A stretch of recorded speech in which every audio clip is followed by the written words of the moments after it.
que os hablado Ramos de la protohistoria de la sociedad, es decir, lo que precedió, hablaros un poco mínimamente de los inicios y también de la metahistoria o parahistoria de la sociedad española de parapsicología, que por cierto podría llamarse, luego ha transmutado en Sociedad Española de Antropología, pero en base a su tradición hermética. Vamos a ver por qué.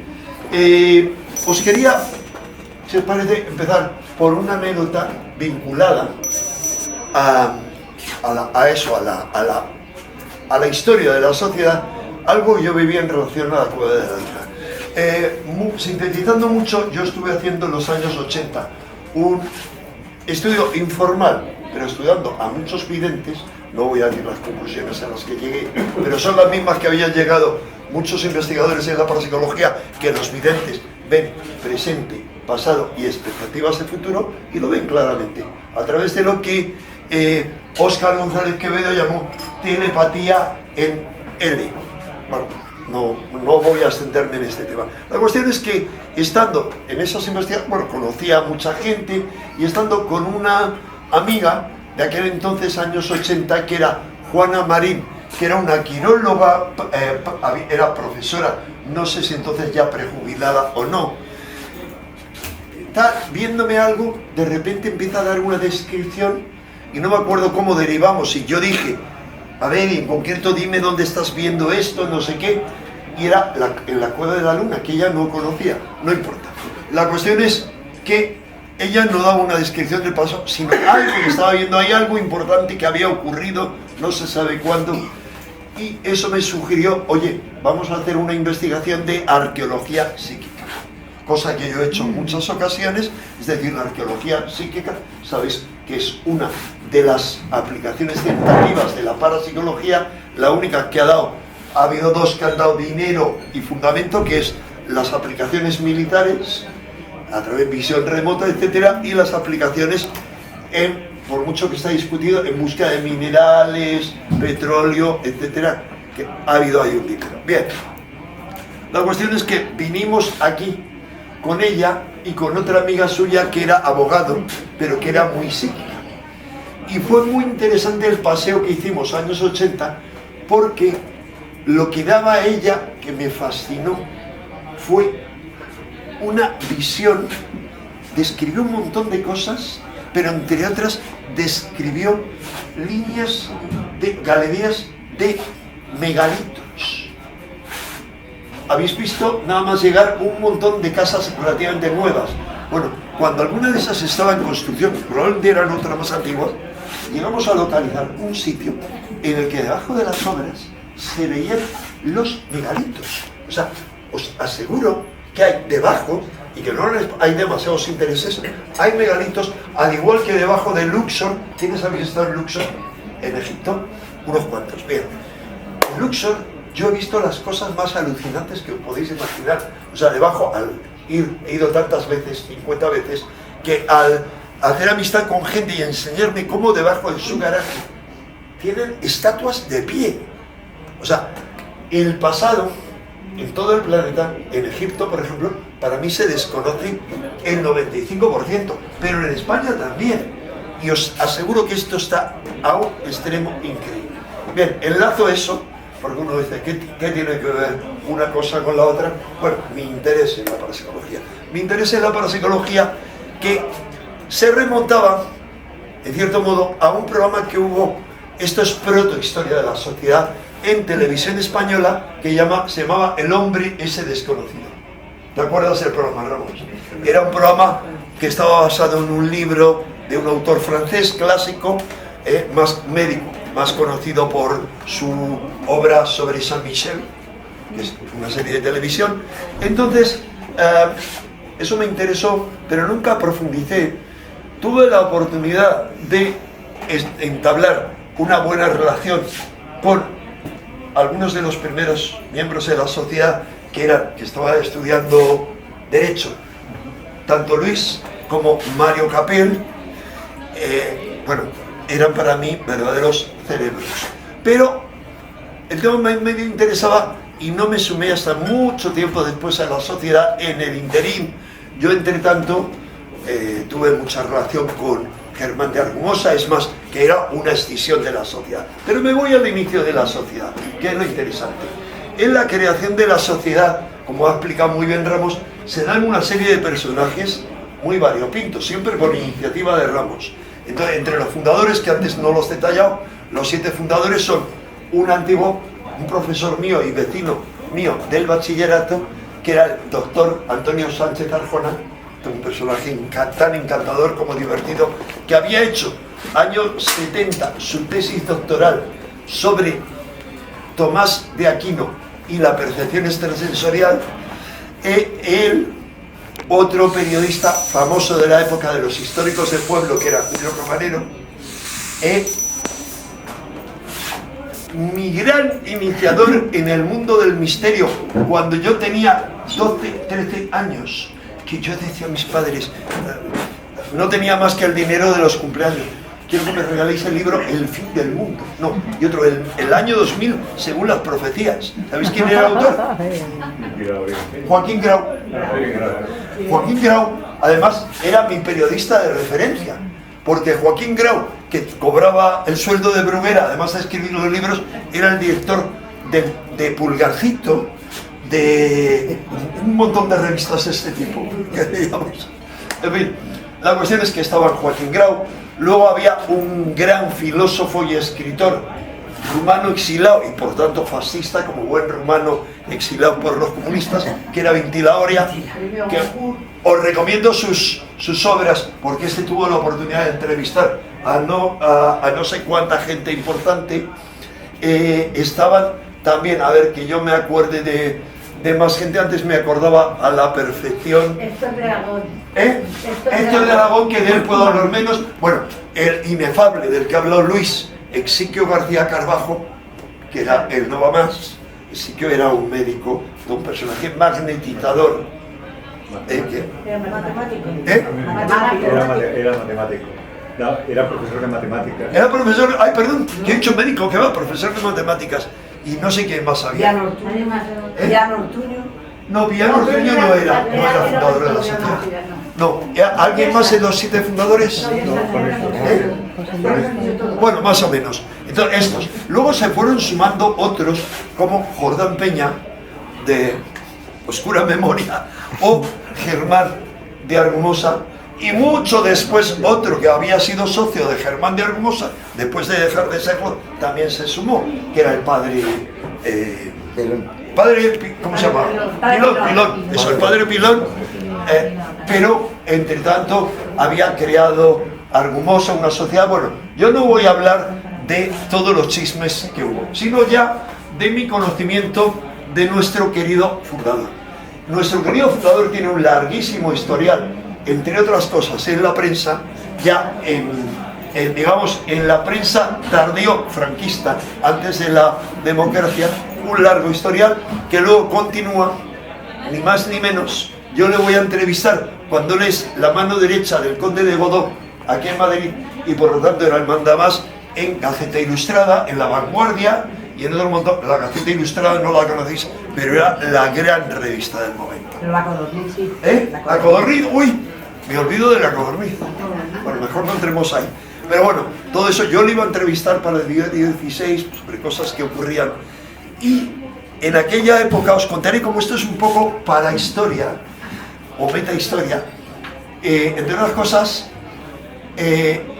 la marca Registrar Radio Televisión Española era propiedad de Ramón Pereira, que luego se la regaló él porque tuvo esa bonomía muy común en Ramos, una característica de Ramos, de regalársela a un director de Televisión Española, porque les podía haber pedido, oye, ¿queréis la marca registrada? 10 millones, ¿o no? Sí, vale. La sede de Antena 3 era la casa de Ramos Pereira, y bueno, y ahí pararé de contar. Podría contar muchas más cosas, pero muchas de ellas no se pueden contar. Entre otras muchas cosas, porque Ramos, cuando hablo muchas, no os podéis imaginar cuántas. Era director de comunicación de un banco en aquel entonces, estaba en el consejo de administración de ¿cuánto? De ¿30 empresas? ¿Sí? ¿De cuántas empresas? ¿30 o cuántas empresas? Bueno, muchas. Ahora, Un vórtice de empresas. Oye, para yo contarlas ahora, te voy a No. interesar la conferencia. Oye, no, te digo. Pero bueno, os decía muchas cosas, pero entre otras fue fundador o cofundador y luego adjunto a la presidencia del club político más importante de la historia de este país, que es el Club Siglo XXI, que aunque se conocía por las lentejas de Mona Jiménez, se llamaba Una buena relación con sí, había una buena relación, pero realmente ahí el cerebro era Ramos Pereda. Y a partir de ahí, del Club Siglo XXI, todos los políticos de este país han pasado por la mesa de Ramos, ¿o no? Todos significa políticos, comunicadores, literatos de este país y de otros. A muchos ya o no conoceréis o habréis olvidado lo que era el Club Siglo XXI, pero era la gran referencia durante toda la, digamos, la transición democrática y posterior. Bien, ¿esto tiene algo que ver con la historia de la sociedad? Sí, mucho. ¿Por qué? Porque la sociedad surge en un momento excepcional, en lo que yo, en el único artículo extensísimo, uno de los dos, que he publicado en la revista de la Sociedad, que se llama La década portentosa, hablo de la primera década de la sociedad española de parapsicología. ¿Por qué portentosa? Vale, porque la prodigiosa Alberto Corazón y otro habían publicado un libro, La década prodigiosa, que era en los años 60. En los años 60, ¿qué se hizo?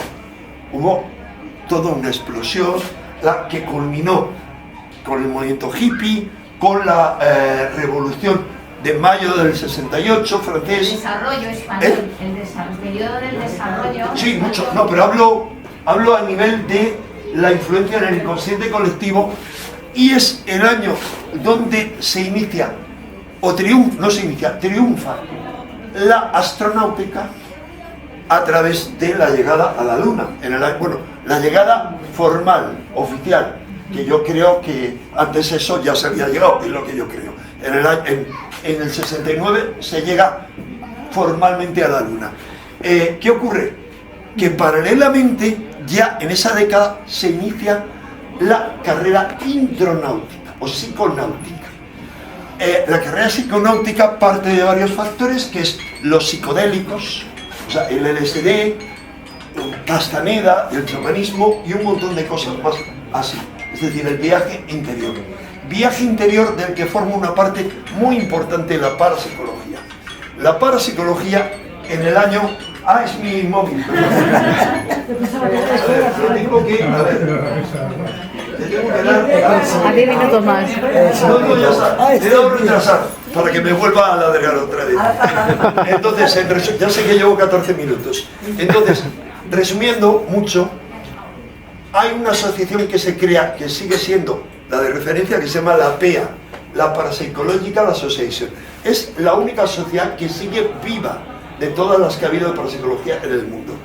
Y en esa, a la que han pertenecido 5 premios Nobel, con uno de los cuales compartimos congreso Ramos y yo, ¿te acuerdas, no? Aquí en Madrid, era el premio Nobel por el descubrimiento, ni más ni menos que de los superconductores, que es uno de los cimientos de toda la revolución, digamos, telemática a nivel global. Entonces, ¿qué ocurre? La PEA, digamos, pasa a formar parte en el año 69 de la Asociación Americana para el Avance de la Ciencia, que no va más de la ciencia oficial. ¿Cómo? A través del apoyo que le presta la mayor antropóloga que había en aquella época, que era Margaret Mead.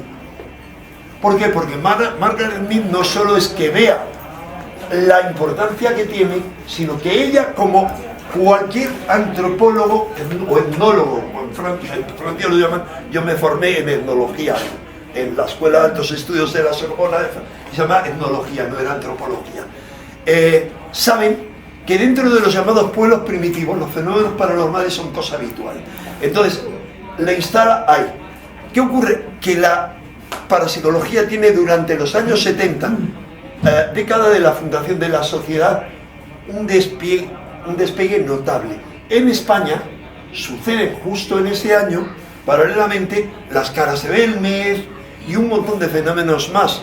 Hay gente como Germán de Argumosa que trata de montar un congreso y lo frenan porque Carmen, la de los collares, como se llamaba la esposa de Francisco Franco, dice, horror, que eso debe ser cosa del demonio, al igual que, bueno, otras cosas, no me voy a enrollar, pero iba en la línea. Entonces, gracias al buen hacer y al conocimiento de Ramos, con muchas idas y vueltas, la sociedad acabó siendo aprobada, pero yo sigo dudando si fue un error, porque uno de los funcionarios me dijo, ya tiene usted la aprobación de la Sociedad Española de Parasitología. ¡Hala! Si no, nevero ventrogato, ¿no? Entonces, ese es un poquito el resumen. Ahora, conclusión de esta charla. No, perdona. En realidad, Es una broma eso, ¿eh? No. No sé que hubo un hecho. Cuando yo estoy con este tema para legalizar todo, entonces encuentro que la que me estaba diciendo que era la funcionaria, me dijo, y cuando le dije yo, ¿y esto será alguna dificultad para hacerlo, tal? Yo no sé qué pasa. Micrófono, no.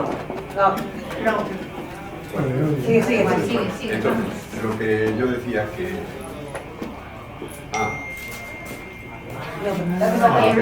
Es que no se lo leí, Lo entonces. que voy a decir. Y además se me puede hacer olvidar. Bueno, esta señora que parecía que dominaba la cosa y tal, pues cuando le digo que si eso tiene alguna posibilidad de tal, dice no, por Dios, estaría mal. Esto lo vamos a dar de alta inmediatamente, porque es muy interesante que ustedes se dediquen a qué es la Me da asco. ¿Qué? Me da asco. Sí, dice, sí, eso es. Dice, y me dijo, pese a que a mí me dé asco. Y digo, ¿cómo?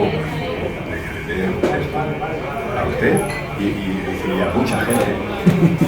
Y digo, pero ¿eso? Y resulta que ella no creía que era parapsicología.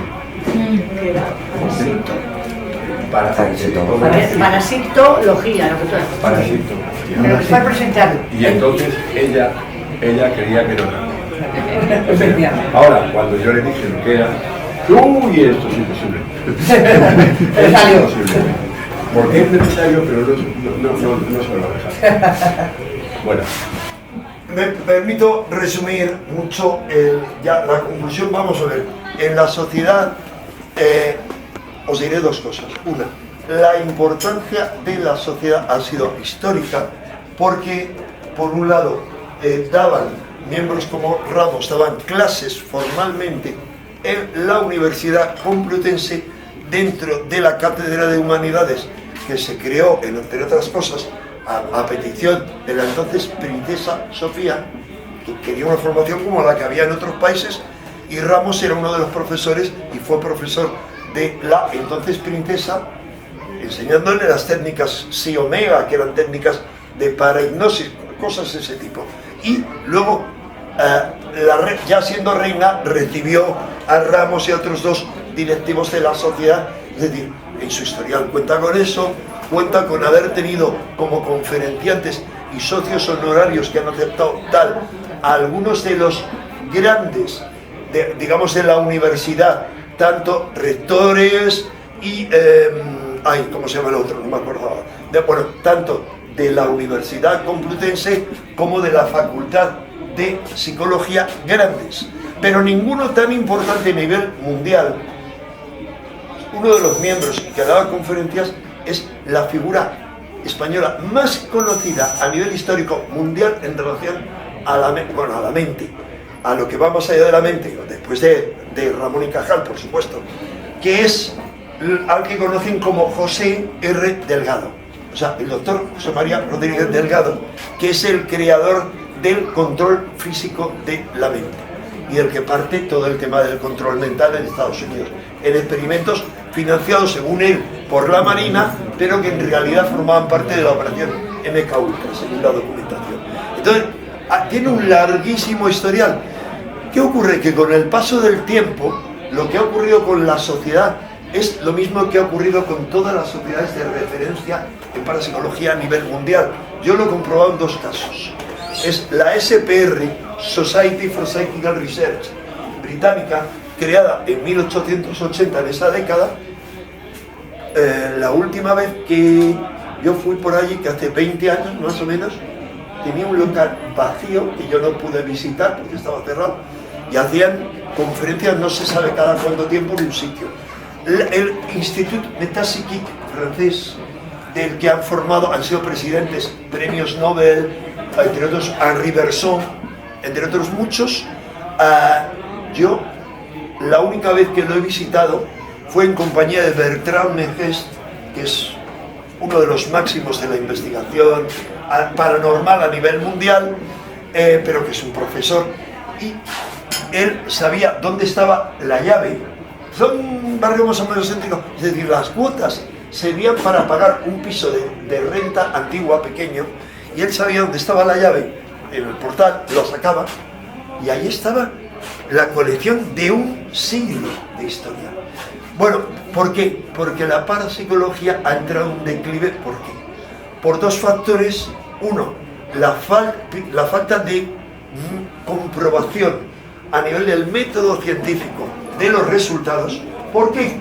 Eso lo ha dicho, entre otros muchos, un gran epistemólogo o filósofo de la ciencia rumano, que es, luego os diré cómo se llama, que ahora mismo se me va, aunque tengo toda su obra en casa, que él ha hablado claramente como el método científico. Él habla de 3 estados, que es, o sea, digamos, no me acuerdo cómo lo llama él, pero el campo material, el campo biológico y el campo psíquico. Ya está, se acabó el tiempo. ¿Qué ocurre? Que el método científico, como es cuantitativo, solo sería aplicable al mundo físico y a los elementos físicos de lo biológico y de lo psíquico, pero no al resto.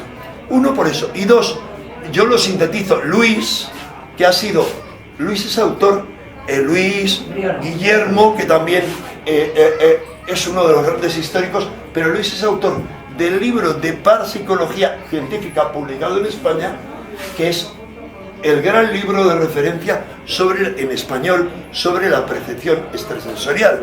Eso en los años 60. Entonces, como él sabe muy bien, y podría ampliar mucho más, la otra causa es la falta de aplicaciones prácticas. Es decir, hay investigación básica que ha sido financiada, pero cuando se acabó la financiación, por ejemplo, el Pentágono y la CIA han dejado de financiar, o instituciones privadas, esto se ha venido abajo. Así que lamentablemente hay un declive en la parapsicología porque no se ha encontrado el método. Y esa es la situación en la que estamos. Va a subir esto porque tenemos que hacer. Ya está.